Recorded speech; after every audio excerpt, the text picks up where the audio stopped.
Sup guys, and welcome back to Doctor Who Discussions. My name is Charlie, And my name is Russell. and today we're going to be talking about World Enough and Time.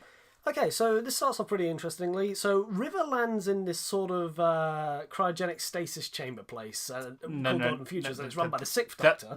Dude, that's World Enough and Time. That's a third story of season 2 of the River Song spin-off. Oh, right, Big right. Finish. Oh, sorry, yeah. This is the one about the creation of the Cybermen. Oh, right, okay. So the Fifth Doctor and Nyssa arrive in what looks like 1950s London, but it turns out to be Mondas. And what? That's Spare Parts. Again, Big Finish. This is the one with the two masters in it. Right, okay, gotcha now. So the Seventh Doctor is on a ship run by the Rocket Men, and then the Master turns up asking him to help kill his future self. That's the two masters. Again, Big Finish. What are we watching? This is the episode about the creation of the Cybermen, featuring the two masters, called World Enough and Time. That's like a 5-hour Big Finish story. I know. Jeez. Yeah, that's not confusing. Not at all. Well, only to us because we're massive nerds. In case you couldn't tell already. Oh, really? Yeah, so anyway, how does this episode make you feel, Charlie? Pain. Pain. Pain. Pain. Pain. Gonna stop that now. This episode broke us emotionally. It was so good. This episode is amazing. Oh, I think we really needed this. In contrast to our review of Light of the Land, that one we spent our entire time shouting this episode sucks. This one is just, this episode is amazing. I think it's not even just like in the context of like having seen Light of the Land. It's just, I think, because we're now pretty much at the like this is the final stretch from the Moffat run, and the Capaldi run, and Pearl's run, and everyone else's. This is a really good sort of finale story. Like, of course, we're only talking about part 1 of ostensibly 3, technically. But still, this is one of the this is really regarded as like one of the best episodes ever. I mean, Stephen Moffat is regarded as one of the he's regarded as the scary writer. He wrote all the scary episodes, but honestly, this is the scariest episode he's ever written. Like this is even worse than The Empty Child. This is the scariest episode of New Who. Keeping me up at night. Yeah. This is scarier than The Empty Child. It's scarier than Midnight. It's scarier than Blink. Anything with the Wimpy Angels. Anything. It's just, we're probably going to sound like broken records eventually, and this may not seem, this could be meaningless, but the atmosphere present in this episode, it's just so creepy and oppressive, and you always get the impression that nobody is safe. Anything could happen. And then it does. And you get to the end, and our main companion gets converted into a Cyberman, and they don't sugarcoat that. Yeah. We know that happened a couple of years ago with Danny Pink, but he didn't really count as a companion, and they didn't do anything with that. But this time, he barely counted as a character. Bill becomes a Cyberman. That's Okay, let's start from the beginning. So I'll admit, I'll admit I didn't like the first 5 minutes of this episode. I did, but I'm a bigger fan of Missy than I think you are. Yeah, well, it wasn't just Missy, but also the cold opening. Like I sort of turned to you when we started the episode, saying like, also no pun intended when I say cold opening. Cold open. I get it. It's the Arctic. It's cold there. But when I first saw the episode like a year ago now, when the Doctor stepped out and he started regenerating, because they played about with regeneration so much over the last little while, especially like when we had the fake regeneration in Light of the Land, like I just sort of went, oh, shut up. Neither of us bought it. I mean, like, obviously we knew this was, going up to regeneration anyway, but it sort of turned out to be real anyway. Sort of, not well, really. It just sort of felt like it had like the teeth taken out of it, by having the Light of the Land one like 2 weeks earlier. Which is a shame, because in any other context, it would have been a great cold open. Oh, we know that whatever happens here, it's going to lead to the Doctor dying. But because we've seen him fake it so often, we just didn't buy it. Yeah. And that is the only negative thing we have to say about this episode. No, wait, no, I still haven't gotten to my bits about Missy. Oh boy. Just sit down for a minute. I'm just going to go on a rant. I'm just going to sit down and be humble. I think this is the first time we've actually had a sort of disagreement about something where, like, the opening with Missy, it's sort of like Moffat's favourite 2 things to do, where it's just like making jokes about, oh, Doctor Who, Doctor Who, Doctor Who, and also, teasing the woman doctor, which, to be fair, we with hindsight, we've now got Jodie, and it kind of makes sense to do it in this episode. But I felt like Moffat had been doing that through pretty much the entire Peter Capaldi era. It's true. I do always appreciate the Master making fun of the Doctor, because somebody desperately needs to make fun of the Doctor at more opportunities. I do like, the idea that, it was just basically her messing with Bill, just saying like, oh yeah, no, he calls himself Doctor Who. This is his name. It's his proper name. And the fact that Bill is genuinely confused as to, wait, is she serious or not? But I think, watching it back now, it bothers me less, but I think that's because I always find Missy tends to go from irritating to hilarious really quickly for me. I think what really does it is like just lines like, "Oh, come my stallion, if I'm in the shower, bring me some beans on toast." That's what human flirting is, isn't it? It's like, oh, it just didn't land for me. On the one hand, it is kind of Missy making fun of absolutely everybody in the room, which she does all the time. On the other hand, I do see your point of it's just a bit too far sometimes. That ends the negative portion of this review. As soon as Bill got shot, our jaws dropped. Speaking of, Bill got shot! Oh! What? And that, I think what makes that scene even more harrowing, like, not just because, we don't see many people die in Doctor Who anymore, but, like, not only do we not see many people die in Doctor Who, not only has she got, like, a big gaping hole in her chest, but it's sort of intercut with these scenes of, like, the Doctor and Bill talking about, like, oh, yeah, no, I'm not going to let anything happen to you. I mean, yeah, you're probably going to die anyway, because you're human, squishy, and weak. But that scene, it's really showing off how the Doctor sometimes doesn't get his companions, because Bill is genuinely scared of the Mistress, and she's genuinely, I desperately don't want anything to happen to me. And the Doctor's just like passing it off like, hey, it's fine. He's making jokes about it, completely ignoring her feelings because he doesn't even think it's valid. And then cut to here, yeah, she's dead. Yeah, because he took too long to explain something, or took too long to do something. He was too busy doing his monologuing. He was too busy showing off, and as far as he knew, she died. And on top of that, one thing I really liked, it's a really tiny moment, but when the Doctor's sort of explaining, why he wants to try and convert Missy to a good person. No pun intended. I didn't even notice. I can't think now. You've ruined this. You've ruined this, and I'm leaving. But yeah, when he says she's the only person in the universe who's even remotely like me, you can just sort of see Bill's a little bit hurt by that. Bill's face, just for a second. Because it's just sort of like, really? Cheers, mate. That's my best friend telling me that. It really does drive in the point that, as Missy says, the Doctor may try his hardest to deny it, but he can never really properly relate to humans, which is a bit of a debate going on in the entire show. It's like, can he actually relate to humans at all? But in the end, it doesn't matter. He's still their friend, and he still helps them, and he still tries to protect them, except when he doesn't. And Bill gets shot. We're not over that. And then the Cybermen, who we're not supposed to know are Cybermen, turn up, even though they were in the trailers.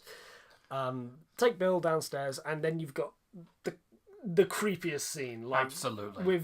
You've got Bill wandering around the hospital. There's a creepy Russian guy sort of flitting about everywhere.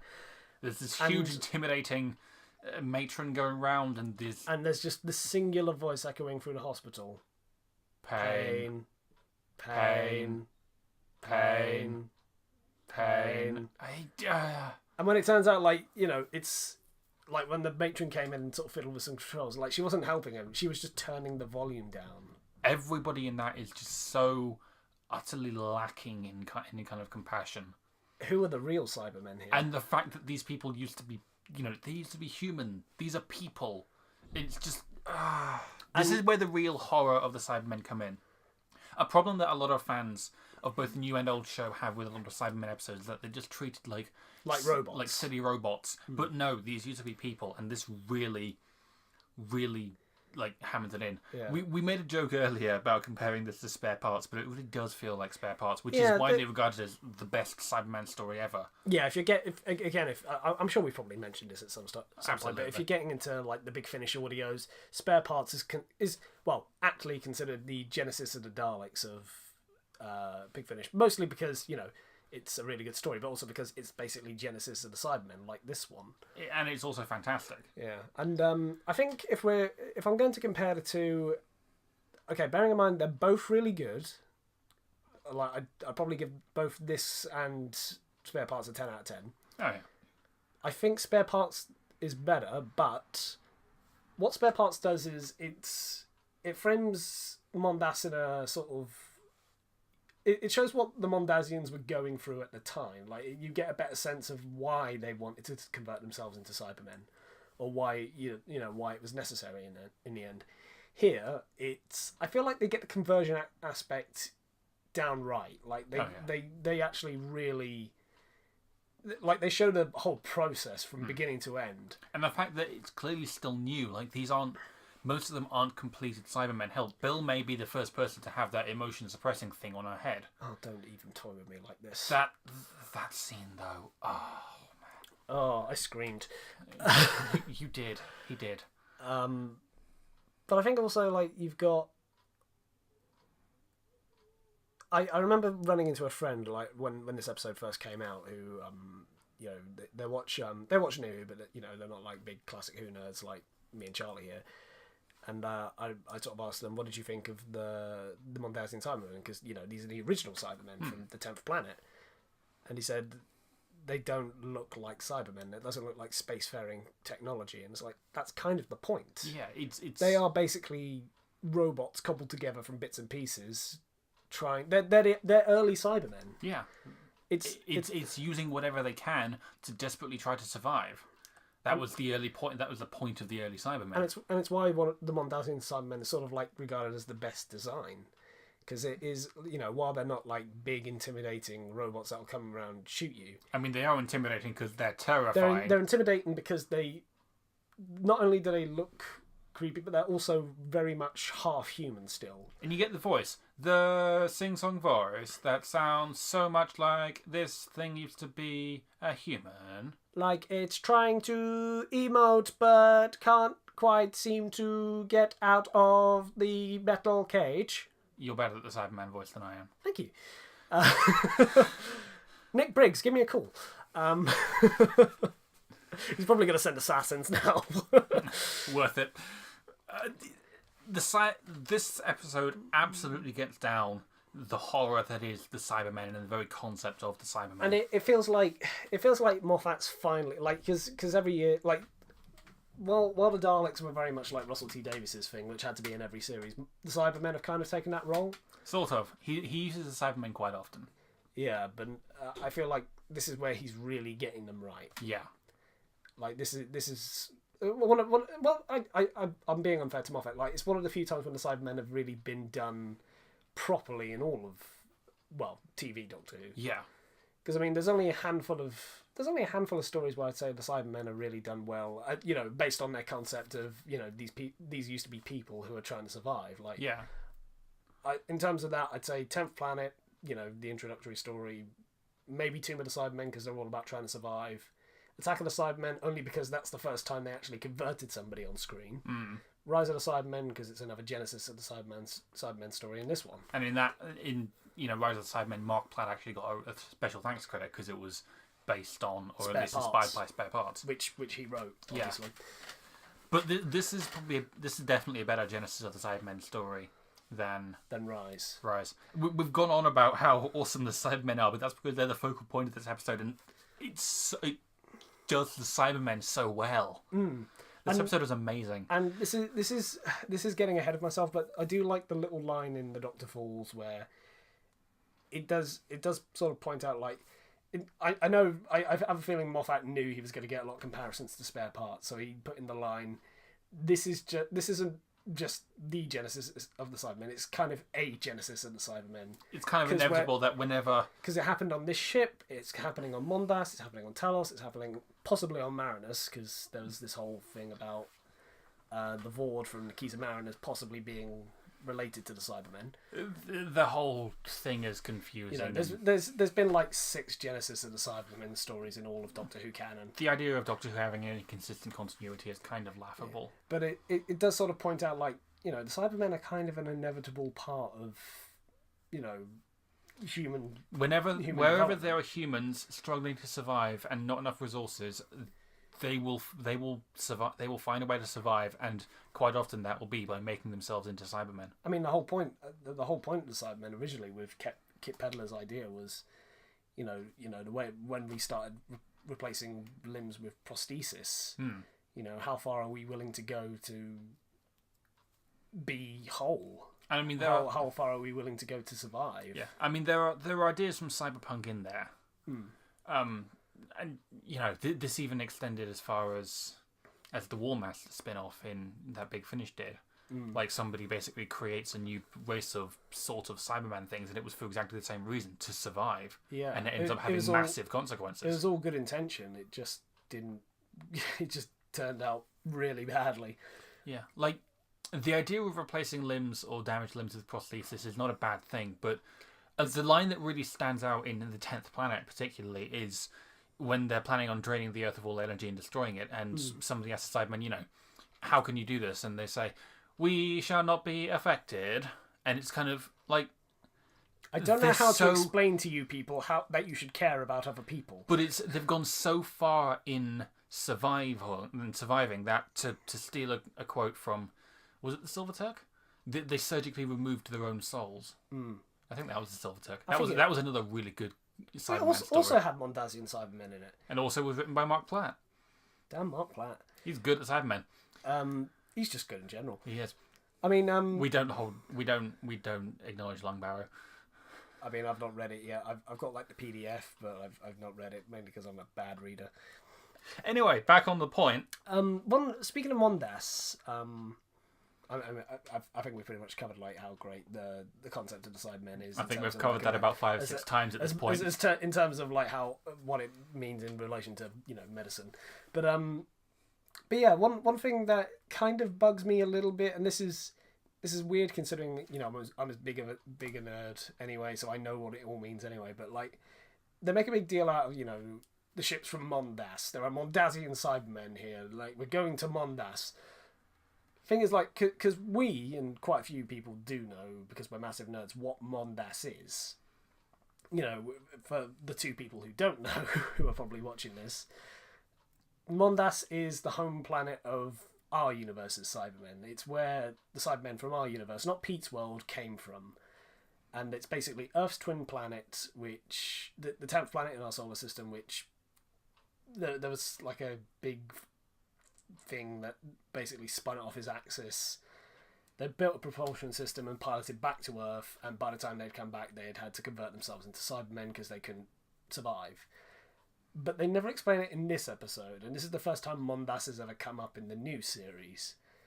So I can't help but feel like there are some people at home just sort of going, what's Mondas? I think it was brought up like once in Nightmare in Silver, but that was a long time ago, and a lot of us like to pretend that Nightmare in Silver didn't happen. This is true, but like I know we sort of discussed like maybe Moffat was hoping that they've got we have Google now, but if you have to look up more and read extra information in order to understand an episode, then it's a badly written episode. And don't get me wrong, this is not a badly written episode, and you don't need to know what Mondas is to understand the episode. It's just weird that they made such a big deal out of it without explaining it. It's kind of like the surprise cameo at the end of Solo, a Star Wars story. Like, I know what that means as a massive Star Wars nerd. But both members of my family who have seen the movie and who aren't massive Star Wars fans were very, very confused. And we're not going to spoil what that is in case you haven't seen Solo, a Star Wars story. Which you probably should, because it's Star Wars. It's good. And also underrated. Yeah. It had no right to be as good as it needed to be. Also irrelevant. Neither was this episode. One big factor... Actually, but before I get onto that, I absolutely love the black hole idea here. Like, this is one of those few times in Doctor Who where they sort of base the whole thing around a real life sort of science fiction idea. Well, I say real life science fiction, but like a sort of scientific principle. Yeah. With the black hole. So you've got like one end of the ship that's right near the black hole. Time is moving much slower, and on the other end, 400 miles away, time's moving. Well, it's not moving normally, but it's moving faster. That's actually that's a really clever idea, and I've missed Moffat being actually clever. Also, the black hole and the colony ship look really, really very pretty. I would not mind getting swallowed by that. The effects and like the set design and just the look of this episode, it's fantastic. The super high tech cockpit and the massively grungy, depressing, oppressive bottom floor and The way it looked like horrifically creepy hospital. Yeah. The way that everything looks like it's dying. Like, really hammers in how hard these people have it and how much they feel that they need to turn themselves into Cybermen. Yeah. Even if, as Bill says, they're in pain every second they're alive. This is the only way they have to survive, and it really heavily hammers that in with the imagery of the constant smog and the constant darkness. And it's I do like the they sort of explain what the handlebars do, because I don't think anybody's ever sort of tried to explain them really. It's just kind of part of it. Yeah, like in the 10th Planet, I think they were mainly just sort of there, to hold up these lamps on their head, but I think they just kept it in the design because it was recognisable. Yeah. But here they sort of made it sort of like the emotional inhibitor. Which I like. Which, yeah. It works. It sort of gives it a purpose. It also breaks you emotionally. Yeah. When they like when he gets unveil it, you just sort of go, no! Also, very quickly back on the black hole stuff, or back on the set design stuff, the opening of this, where it's panning around the ship and the black hole, it kind of reminds me a bit of like the opening shot of Trial of a Time Lord. Kind of. Like, you've got like this big wide shot exploring this massive ship where you've got this really loud orchestra in the background, whereas, in this one it was a lot more sort of look at the wonder of this ship, whereas in Trial of a Time Lord it was really oppressive and dark and like, oh no, we're gonna die on this ship, aren't we? And Barry did. Don't you even. Enough people have died today. Enough companions have died. Stop killing companions. It's depressing. Actually, keep doing it. It's actually well. Do it sparingly. It's and also have it make sense. Unlike the last few. Yeah. Bill's is probably the best companion death of the Moffat era. Absolutely. Even if it doesn't stick. But but we're getting ahead of ourselves. Speaking of Bill. Okay, go on. So speaking of Bill was fantastic here.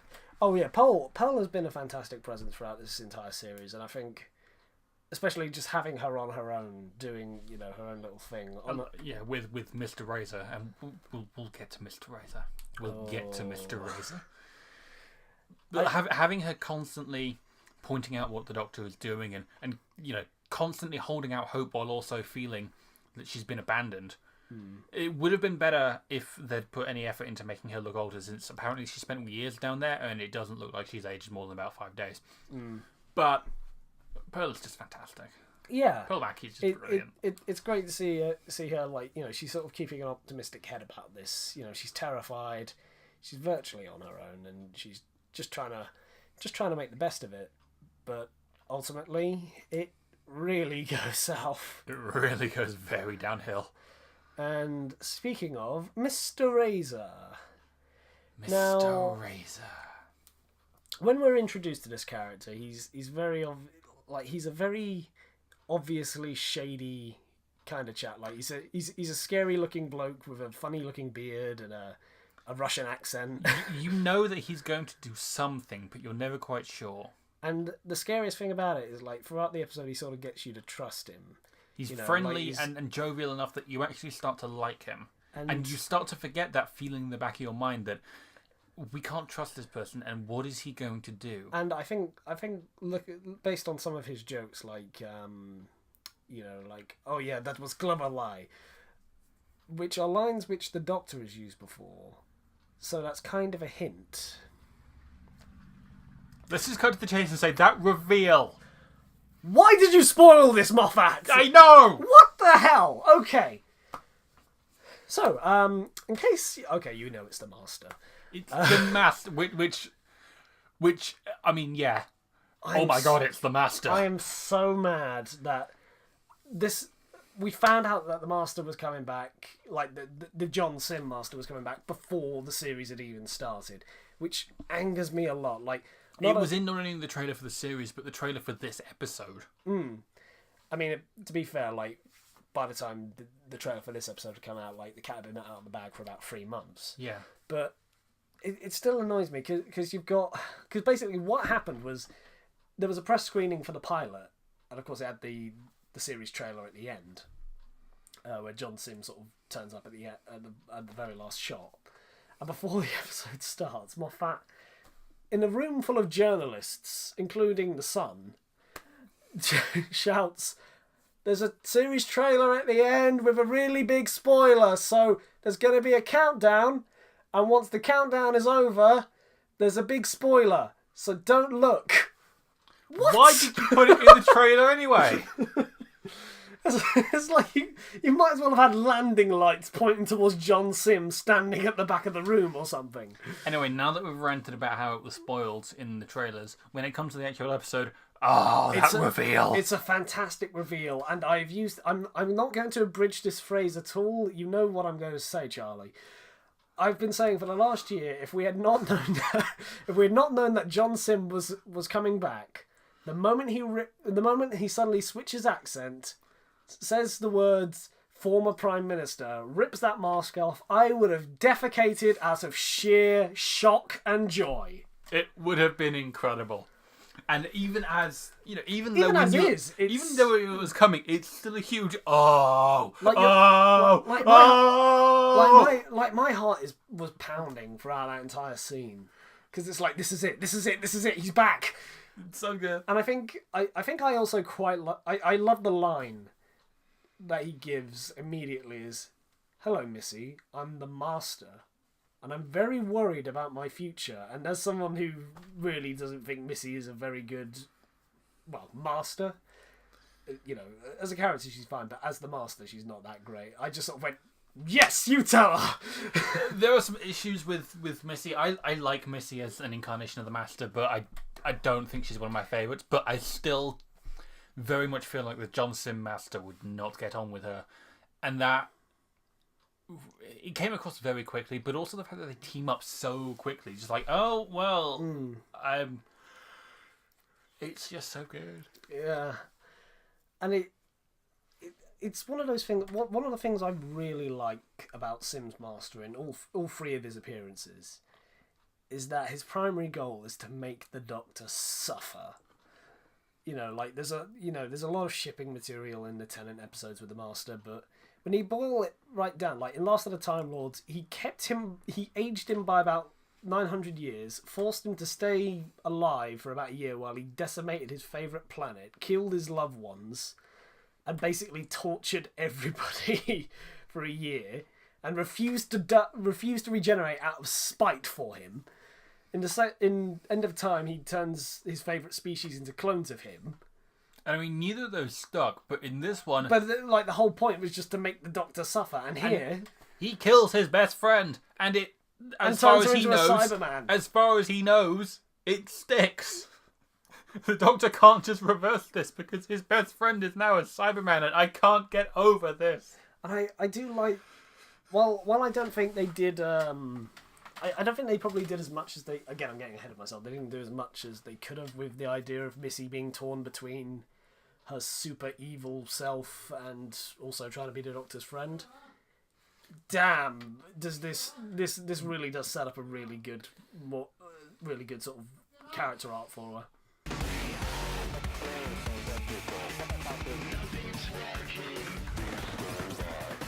So about that, we had some technical difficulties. We'll edit that out in post. Back to the episode. You probably can't even hear it in post. So... Damn, that ending. It's just so good. And we haven't talked about him yet, but Peter Capaldi absolutely sells it. Yeah. The look on his face is just, it will make you cry how devastated he is. Like, oh my god. Bill has been turned into a Cyberman. This is my fault. This is my fault. I told her to hold on and wait for me, and then I took so long explaining that I missed her, and she died.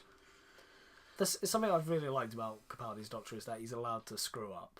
And he does. He majorly screws up in this episode. Like Matt Smith never ever seemed to screw up. He had, or at least whenever he did screw up, it wasn't sort of his fault. I guess he was always portrayed as like this infallible hero. All the times he did do something bad, it went completely unexplored by the narrative. Day of the Moon. Yeah.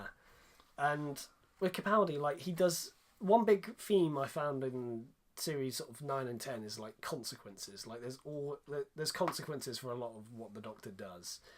He messed up, and it has real consequences. Twice in this episode, he took longer than he needed to explain something because he was showing off. It took longer than he took longer than he needed to get involved and explain what was happening and sort it out. And as a result, his friend died twice. Sort of. Damn, this episode's good. This episode is so good. Ugh. If there's any major cons to it that I can criticize, is that Nardole gets so little to do, but it's so focused on. It's more focused on Bill. It's definitely Bill's episode. The episode. What I mean is the episode wouldn't have been very different if Nardole wasn't around. So Nardole just felt superfluous to the plot, but he gets quite a bit to do in part 2. Yeah, and it's Bill's episode, and I think it's man, does she nail it? And I think it's also helped that throughout the series, Bill has been a great character. Absolutely, Bill is such a likable character, and it just warms my heart because I had so little faith about Bill going into, like, when they first showed that clip of from the pilot about a year before the series was even about to air. Yeah. And it was just her asking annoying questions and making fun of the Daleks. I was just really worried. But one thing that we've said is that with both Amy and Clara, the last two major companions, it took us a couple episodes to get on board and start liking her. Well, with Clara, it took about a season. That's because she had no personality in her first season, and in her second season, it still took a couple episodes to get used to her. Bill, we liked within about 20 seconds. Yeah, like Bill just hit the ground running. Absolutely. And and seeing her with a gaping hole in her chest and seeing her forcibly converted into a Cyberman, it's so heart-wrenching. It breaks you. Pain. Kill me. Do so. I think we've just about hit it on the head. I think we've spent about half an hour ranting about the Cybermen are done so well, and what happened to Bill makes us hurt. I think we're all gonna go take a lot of alcohol into our bodies. Pain. So much pain. We will be back next time for The Doctor Falls, unless we have anything else to mention. No, I think we pretty much covered it. Yeah. Hopefully we will finish the Capaldi era before Jodie starts. I doubt it, but possibly. Well, let's try and finish it before the 14th Doctor gets out. No promises. Anyway. This episode is fantastic and the highlight of the series. We'll see you next time for part 2. Take care. Pain.